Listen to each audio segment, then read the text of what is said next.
the crunch of gravel underfoot, the sound of footsteps approaching. My heart pounded in my chest, a desperate, frantic rhythm. The darkness had become my prison, but it was also my shield, offering a sense of false security. Fear gripped my soul, paralyzing me with dread. I didn't know who was coming, but I knew it could not be anyone who would help me. The footsteps stopped at the door.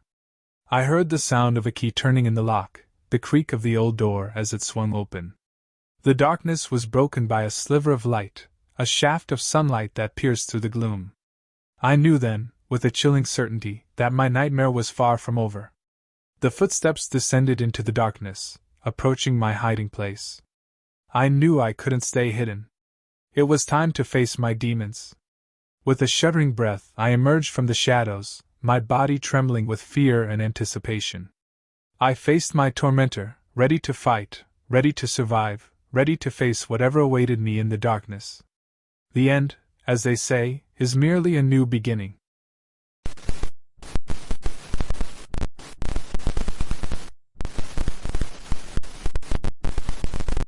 I was struggling. Not the kind of struggling you bounce back from with a few extra shifts and a pep talk. This was soul-crushing, bank account draining, ramen for dinner struggling. My ex, the one I foolishly thought I'd spend my life with, had emptied our accounts, leaving me with a pile of bills and a heart full of holes. Scrolling through the Daily's website, desperate for a distraction, I stumbled upon it. I date wealthy partners, everybody should. The article was audacious, almost offensive, yet strangely alluring. Maybe it was the desperation talking, but the idea of financial security, of not having to worry about rent or groceries, began to consume me. That's how I ended up on Elite Connections, a playground for the affluent and those seeking a taste of the good life. My profile was carefully curated, a tapestry of half-truths and borrowed designer dresses. Richard found me within hours. He was everything the site promised, silver-haired, charming, and ridiculously wealthy. Our conversations were a whirlwind of compliments and extravagant promises. He'd whisked me away on weekends to his secluded beach house, showering me with gifts that made my eyes water. But beneath the expensive fabric of our lives, a disquiet began to stir within me. There were inconsistencies, whispers of a life kept hidden. His eyes, usually twinkling with amusement, would sometimes cloud over, replaced by a coldness that sent shivers down my spine. One night, unable to shake off the growing unease, I found myself logging into Richard's Elite Connections account. Deep within his profile, hidden like a venomous snake in the grass, was a link to a private forum. The images that greeted me were like a punch to the gut. Blood. So much blood. It stained pristine marble floors, dripped from ornate silver goblets, and painted grotesque murals on the walls of a lavishly decorated room. People, their faces contorted in a mixture of ecstasy and agony, were bound and gagged, their bodies offered up on altars of wealth and depravity. And Richard, he was there. In fact, he seemed to be at the center of it all. His face, usually so composed and charming, was twisted into a mask of sadistic glee. His hands, the same hands that had caressed my cheek just hours ago, were stained crimson, clutching a ceremonial dagger. My stomach lurched. This wasn't some elaborate fantasy. This was real, and Richard was a willing, enthusiastic participant. Panic choked me, my carefully constructed world crumbling around me. I had to get away. I tried to back out of the forum, but it was too late. A message flashed on the screen, stark white letters against a backdrop of crimson. "You shouldn't be seeing this, darling." The door creaked open, and Richard stood there, his eyes like chips of ice. He was still dressed in the tailored suit he'd worn to a charity gala earlier, but the impeccably knotted tie now hung loose around his neck, a single drop of blood staining the pristine white fabric. "Curiosity killed the cat, you know," he said softly, taking a step closer. Terror, cold and sharp, pierced through me. I scrambled back, my mind racing, but there was nowhere to go. He was blocking the only exit. "You weren't supposed to see that," he continued, his voice devoid of its usual warmth. "Now we have a problem." He stalked towards me, and I knew, with a sickening certainty, that my carefully constructed escape plan, the one I hadn't even had time to formulate, was utterly useless. He grabbed me by the arm, his grip like a vice, and dragged me towards the bedroom. Panic surged through me, cold and consuming. I thrashed against him, but it was like fighting a granite statue. He threw me onto the bed, the silk sheets cold against my skin. I cowered, my heart pounding a frantic rhythm against my ribs. "It didn't have to be this way," he sighed, his voice laced with a strange, unsettling sadness. "But you should know better than to pry into things that don't concern you." He retrieved a leather-bound book from his bedside table. It was ancient, its pages filled with disturbing illustrations and arcane symbols. The air grew thick, heavy with a malevolence that seemed to seep from the book itself. He began to chant in a language I didn't understand, the words guttural and harsh. The room seemed to pulse around me, the air alive with unseen energy. Fear, so potent it bordered on pain, choked me. He reached behind him, and for the first time, I noticed the glint of metal. He was holding a ceremonial dagger, its blade long and cruelly curved, and it glinted ominously in the dim light. "Please," I choked out, my voice a dry rasp. "Richard, don't do this." He looked down at me, and for a fleeting moment, I thought I saw a flicker of regret in his eyes. But it vanished as quickly as it had appeared, replaced by a chilling emptiness. "I'm sorry, darling," he whispered, his voice raspy with a terrifying tenderness.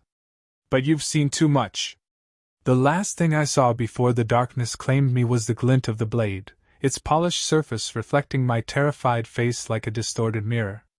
Then, there was only pain, sharp and all-consuming, and the horrifying realization that my foray into the world of the wealthy hadn't just led me to a monster, it had turned me into the main course in his twisted game.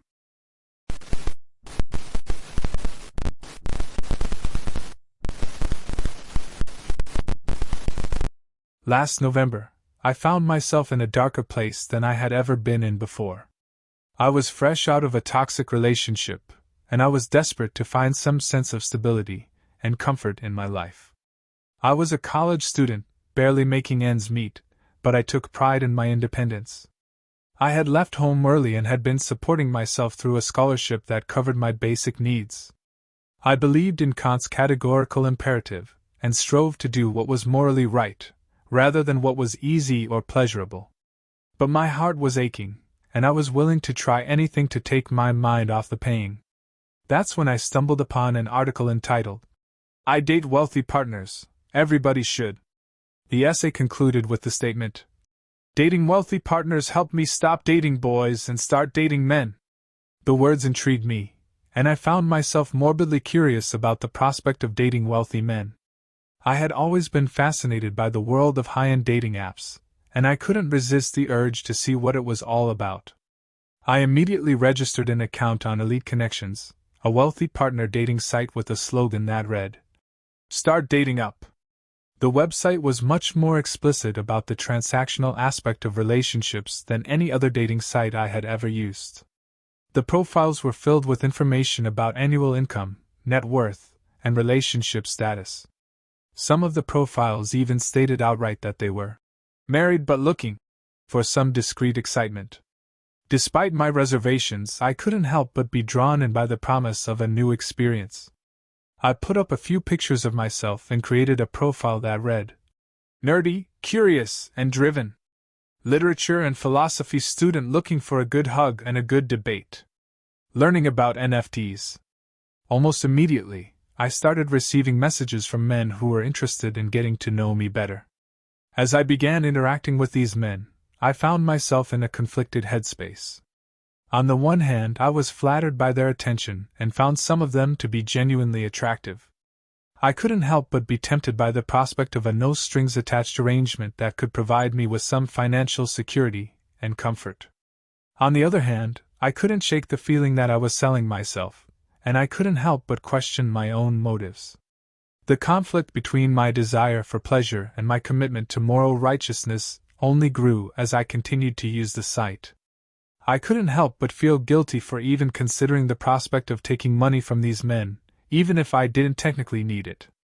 I couldn't quell the questions in my head. Am I selling myself? Is this bad? If I don't really need cash right now, then what am I doing this for? As the messages piled up, I found it harder and harder to keep up the facade of make-believe. I didn't know what I was looking for, but I knew that I couldn't continue to lead these men on without a clear plan. I began to feel like a fraud, and I couldn't shake the feeling that I was somehow compromising my own values. One night, I was scrolling through my messages when I received a particularly alarming message from a man who had been messaging me for weeks. He had been hinting at an arrangement, and I had been trying to politely decline without hurting his feelings. But his latest message contained an explicit proposition that made my stomach turn. "Meet me at the hotel at 8 p.m., he wrote.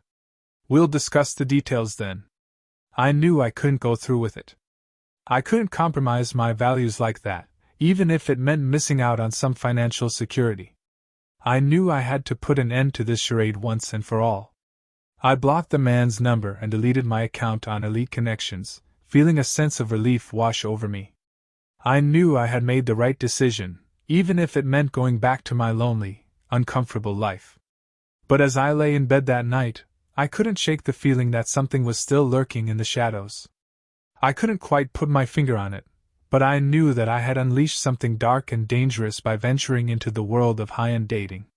Days turned into weeks, and I tried to put the experience behind me. I focused on my studies, my friendships, and my own personal growth. I vowed to never again compromise my values for the sake of pleasure or financial security. But then, one day, I received a message from an unknown number. It was a picture, a selfie of the man who had propositioned me at the hotel. He was lying in a pool of blood, his lifeless eyes staring at the camera.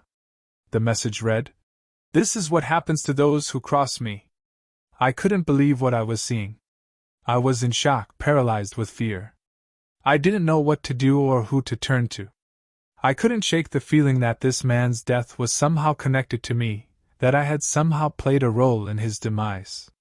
Days turned into weeks, and I couldn't shake the feeling that I was being watched. I couldn't sleep, couldn't eat, couldn't focus on anything but the horror of what had happened. I started to see things, shadows moving in the corners of my eyes, whispers in the wind. I couldn't take it any longer. I went to the police, told them everything. They launched an investigation, but they couldn't find any evidence connecting me to the man's death. I was exonerated, but I knew that I would never be truly free from the fear and guilt that had consumed me. I went back to my life, but I was a changed person. I was haunted by the memory of that night, by the knowledge that I had played a role in someone's death. I couldn't escape the feeling that I was being punished, that I was being made to pay for my sins. I tried to move on, to put the past behind me, but I couldn't. I was plagued by nightmares, by visions of blood and gore. I was living in a waking nightmare, and I couldn't escape. And so I wait. I wait for the day when the nightmare will end, when I will be free from the guilt and fear that have consumed me. I wait for justice, for redemption, for a chance to make things right. But until that day comes, I am trapped, a prisoner in my own mind, haunted by the memory of that fateful night in November when I dared to venture into the world of high-end dating. And I know that I will never be truly free, that I will always be looking over my shoulder, always waiting for the next shadow to fall.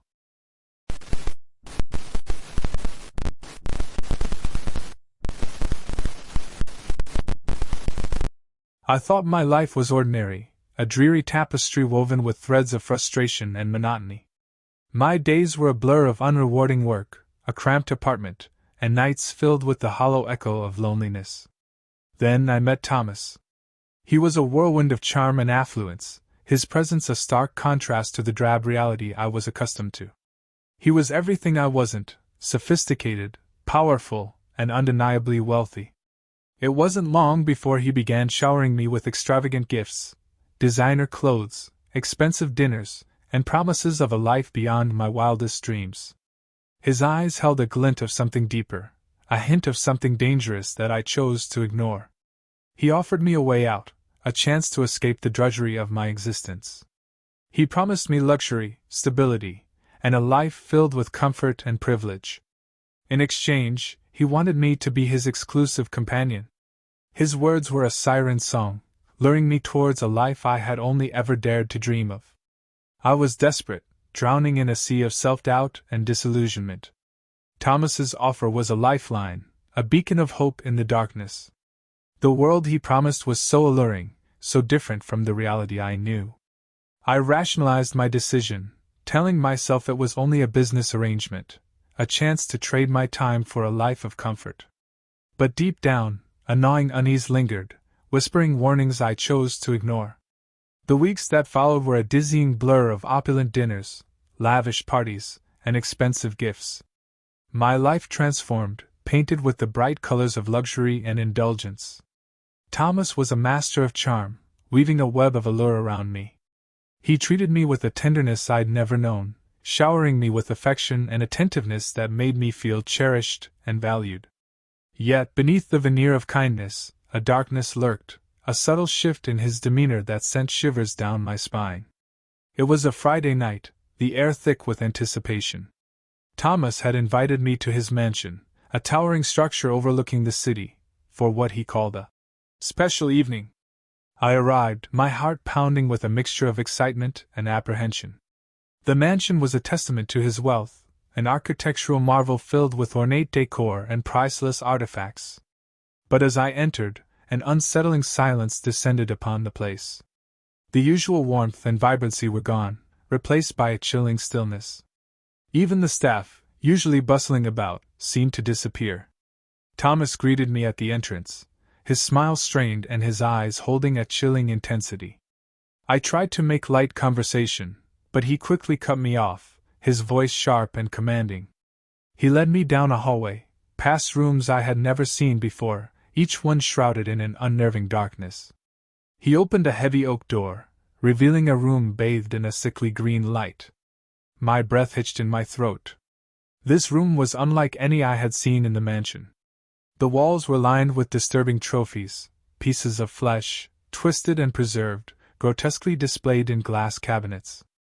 I recognized some of the faces of past companions, who had vanished without a trace, their disappearance dismissed as mere accidents. A wave of terror washed over me, realization dawning like a cold, harsh truth. "This," he said, his voice a chilling whisper, "is what happens to those who disappoint me." My eyes darted frantically around the room, searching for an escape. But Thomas was already moving, his steps swift and silent. He led me into the center of the room, where a grotesque creature lay dormant within a glass enclosure. It was a symbiote, a horrific amalgamation of flesh and bone, tentacles writhing beneath its translucent skin. Its eyes, if they could be called eyes, were black pits that seemed to penetrate my soul. Thomas spoke of it with a twisted sense of pride, describing the creature's gruesome origins and the agonizing experiments he had conducted. He reveled in its power, the way it could control and manipulate its victims, turning them into puppets for his sadistic games. He forced me to approach the enclosure, his hand clamping down on my shoulder with a vice-like grip. I could smell the creature's putrid stench, feel its pulsating energy like a malevolent heartbeat. Thomas then revealed his wicked plan.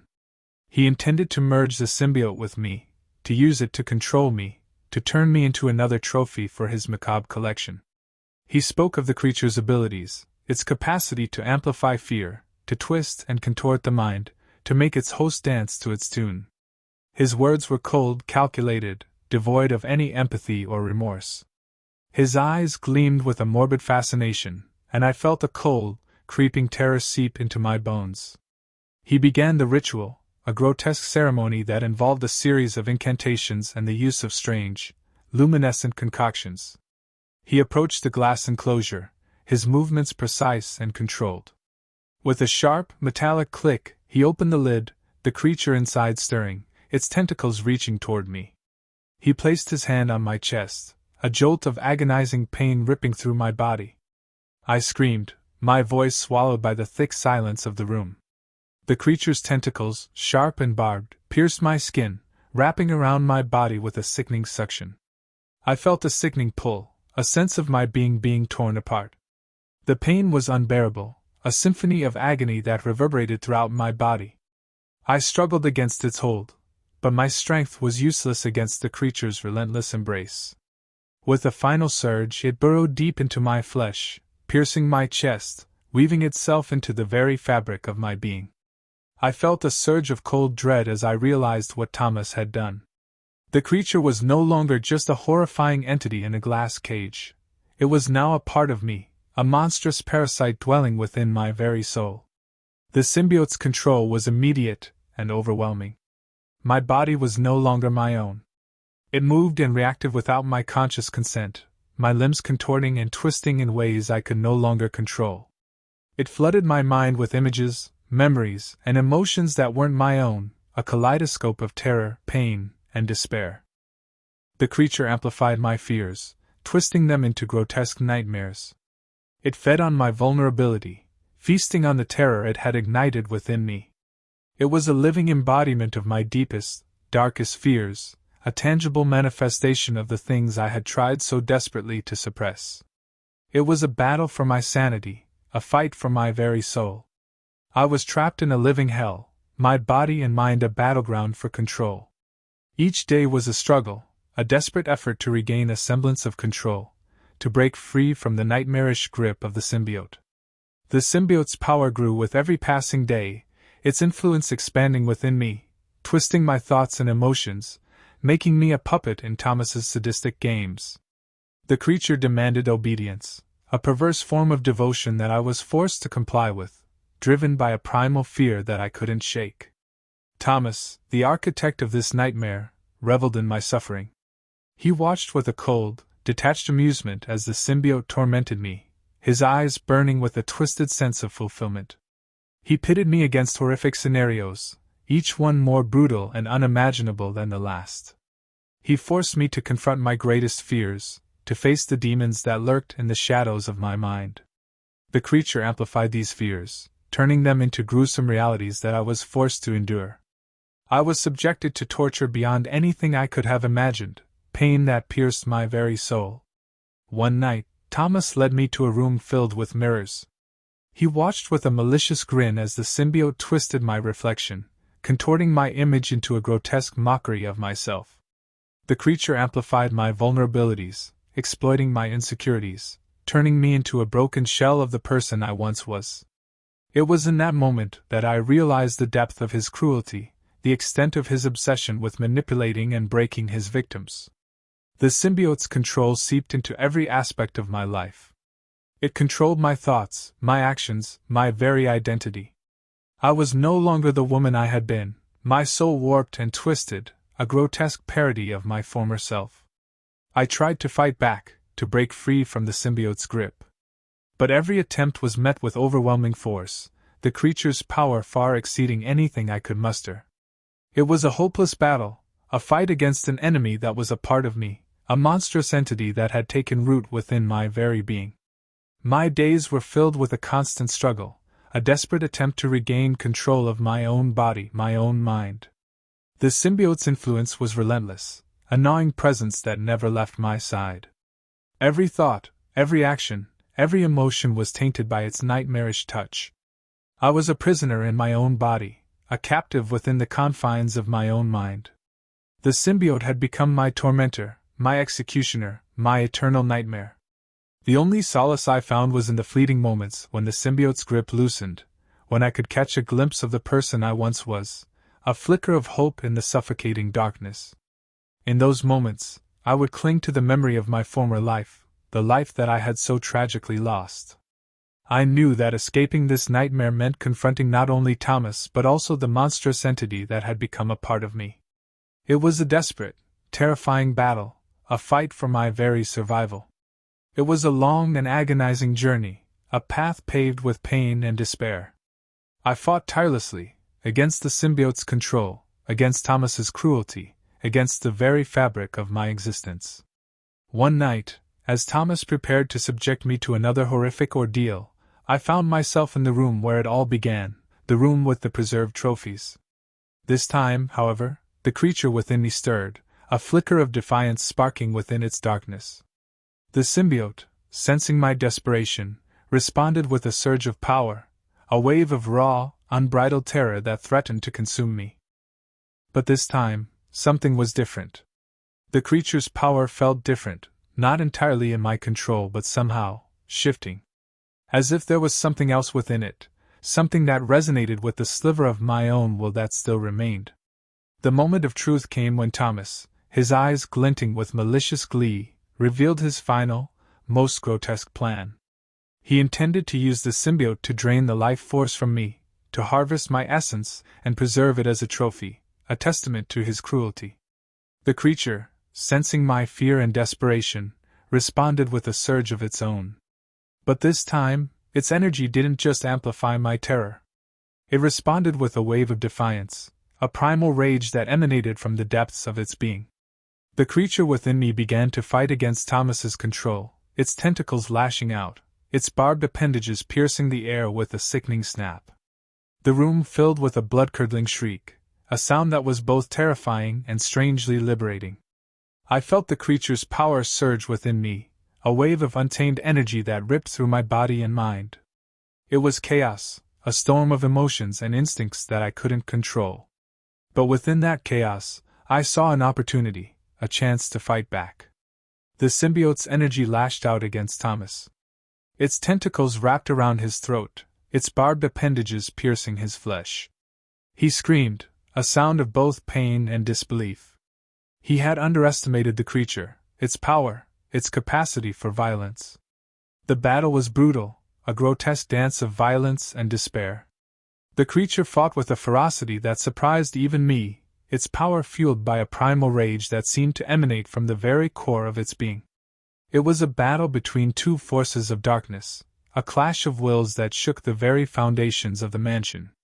The symbiote tore at Thomas, its power growing with every passing moment. Its energy pulsed with a savage intensity, driving it to an almost frenzied frenzy. Thomas, weakened and wounded, struggled against its grip, but his efforts were futile. As the creature overwhelmed Thomas, I felt a strange sense of detachment, a sense of observing the events from a distance. The terror, the pain, the fear, all felt like echoes in the distance, a symphony of emotions that no longer consumed me. The creature, its rage reaching a crescendo, finally broke through Thomas's defenses. It pierced his heart, its barbed appendages wrapping around his chest, squeezing the life out of him. As Thomas's body slumped to the floor, a wave of relief washed over me. The creature, its power waning, felt a shift within. It was as if a part of me had broken free, a fragment of my own will that had escaped the creature's grip. The creature's power began to subside, its grip on me loosening, its control fading. I felt a sense of my own body returning, a comforting warmth spreading through my limbs, a flicker of consciousness returning to my mind. The symbiote, its purpose fulfilled, began to detach from me, its tentacles receding, its barbed appendages withdrawing. It writhed and pulsated, a horrific spectacle that I watched with a mix of horror and fascination.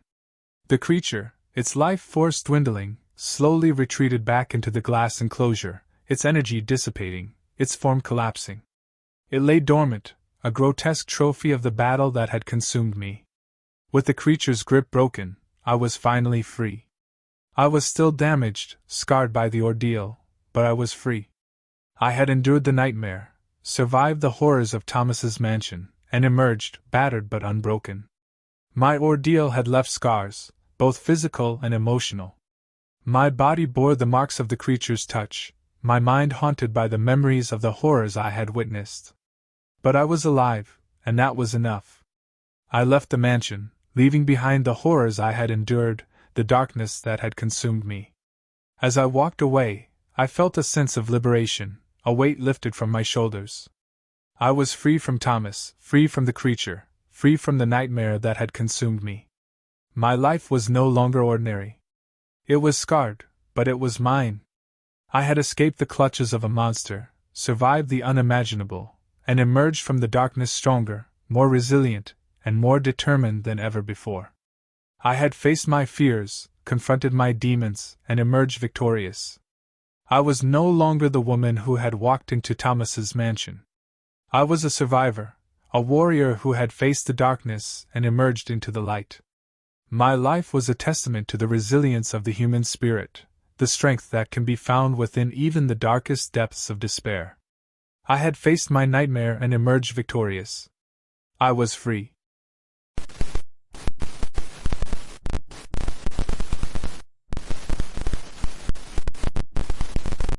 I was infatuated with Marcus, a wealthy and charismatic man who was deeply in love with his wife.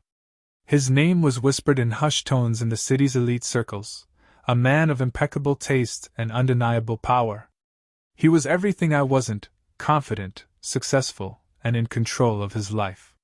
He was also married, blissfully so, to a woman who was radiant and charming, the epitome of a perfect wife. But none of that mattered to me. My obsession with him consumed me, a fire burning bright and uncontrollable. I knew he was out of reach, that his devotion to his wife was genuine, but I convinced myself that I could have him, that nothing would stand in my way. My initial attempts were subtle, the way a moth circles a flame, drawn to the heat even as it knows it will be burned. I strategically placed myself at events he frequented, ensuring that our paths crossed. I became friends with people on the fringes of his social circle, hoping to gain access to his world. My efforts, though seemingly insignificant, were meticulous, and slowly, I began to weave myself into the fabric of his life. Then came the whisper, a rumor that spread through the city like wildfire. There were parties at Marcus's secluded mansion, opulent affairs shrouded in secrecy. An air of exclusivity and mystery surrounded them, fueling my curiosity and driving me to uncover the truth. My desire to be near Marcus, to feel the warmth of his attention, fueled my relentless pursuit. I started small, digging through discarded invitations, piecing together snippets of information. I befriended a former employee of Marcus, a woman who had been privy to the mansion's secrets. With each revelation, my obsession deepened, a morbid fascination taking root within me. The whispers grew louder, fueled by fear and speculation. The stories were chilling, grotesque tales of debauchery and dark rituals. They spoke of guests who arrived in pristine attire and left forever changed, their innocence shattered. My obsession, fueled by a morbid fascination, grew even stronger. I craved the darkness, the thrilling danger of it all. I needed to see for myself what went on behind those gilded walls. One evening, I received a cryptic invitation, a single white card with an intricate, almost sinister, design. It was a symbol that had become synonymous with Marcus and his clandestine gatherings. My heart pounded with a mixture of dread and excitement. This was my opportunity, my chance to finally cross the line. The journey to his mansion was a blur, my mind racing with anticipation. The building itself was imposing, a Gothic monstrosity perched on a hill overlooking the city. As I approached, the air grew heavy, thick with a palpable sense of unease. I felt as though I was being drawn into a vortex of darkness, and I couldn't resist. The mansion's interior was a spectacle of depravity. Opulence and grotesqueness collided in a bizarre symphony of darkness. Exquisite tapestries hung alongside macabre paintings, and the scent of incense mingled with the unmistakable tang of blood. The air buzzed with a chaotic energy, a palpable tension that crackled in the air. I had expected the unexpected, but nothing could have prepared me for the scene that unfolded before me. Guests, both men and women, clad in elaborate costumes, indulged in a macabre pantomime of ritualistic violence.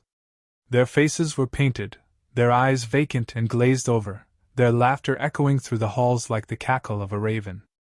I felt a strange mixture of repulsion and fascination. My desire to be seen by Marcus, to be noticed and acknowledged, grew with every passing moment. I needed to make him see me, to make him understand that I was worthy of his attention, even if it meant participating in the grotesque spectacle that unfolded around me. The night was a blur, a kaleidoscope of chaotic energy and unsettling beauty.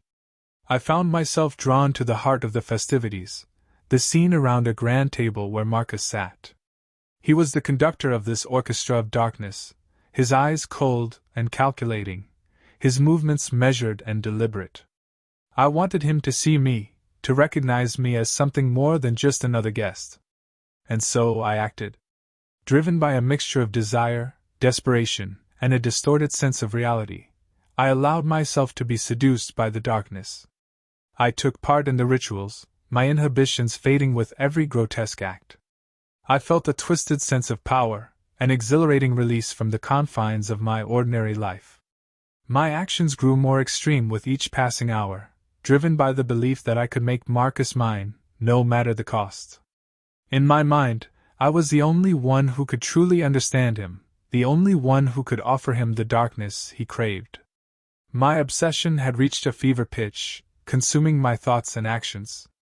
The party descended into a horrifying spectacle of brutality and gore. The guests, their faces painted with madness, lost themselves in a frenzy of violence. I felt a strange sense of detachment, watching the scene unfold around me as if through a fog. I was lost in a world of twisted pleasure, my desire for Marcus fueling my every action. But as the night wore on, a creeping sense of dread began to consume me. The line between reality and my obsession blurred, and the consequences of my actions started to come into focus. I realized, too late, how far I had gone. I was no longer a passive observer. I had become an active participant in the unspeakable, my hands stained with the blood of the innocent. The party was a chaotic blend of terror and violence, and I was left to face the grim reality of what my relentless pursuit had wrought. The mansion had become a prison of my own making. I was trapped in a nightmare, my obsession having led me down a path of no return. As the sun began to rise, casting long shadows across the stained floors, I found myself alone in a room littered with the remnants of the night's debauchery. The true cost of my obsession, the price of trying to claim something, or someone, that was never truly mine, crashed down upon me, leaving me broken and shattered. The faces of those who had been hurt, the screams that echoed through the halls of the mansion, haunted me. I was left to face the consequences of my actions, the horrifying reality of what I had become. The party had ended, but the nightmare had only just begun. The scars of my obsession ran deep, a constant reminder of the darkness I had embraced and the horrors I had witnessed. I was left to grapple with the guilt, the shame, and the profound emptiness that remained in its wake. I had sought a connection with Marcus, a connection that was never meant to be. In my pursuit, I had lost myself, consumed by the darkness that I had so desperately craved. The experience had left me forever changed, scarred by the horrors I had witnessed and the sins I had committed. The memory of that night, the grotesque spectacle that unfolded within those gilded walls, became a constant torment. I carried the weight of my actions, the echoes of the laughter and screams, the indelible stain of the blood on my hands. I had been seduced by the darkness, but in the end, it was the darkness that consumed me.